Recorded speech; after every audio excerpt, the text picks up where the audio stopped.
আজ ৮ই জিলহজ বৃহস্পতিবার শতবর্ষ পুরনো ঐতিহ্যবাহী বাকসান্দা বাজারের গরুর হাটের চিত্র দেখাতে চেষ্টা করছি। আজ বৈরী আবহাওয়ার মধ্যেও প্রয়োজনের তাগিদে ক্রেতা ও বিক্রেতারা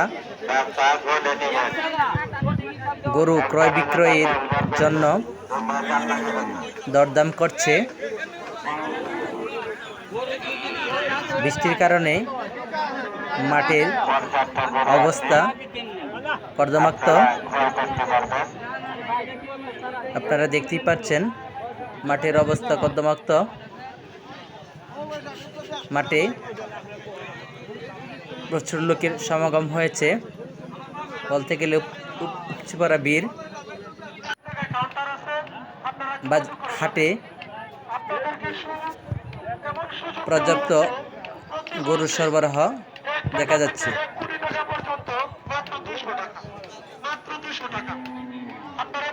আমি পুরো বাজারের চিত্রটি দেখাতে চেষ্টা করছি, কিন্তু কাদার জন্য যাওয়া যাচ্ছে না।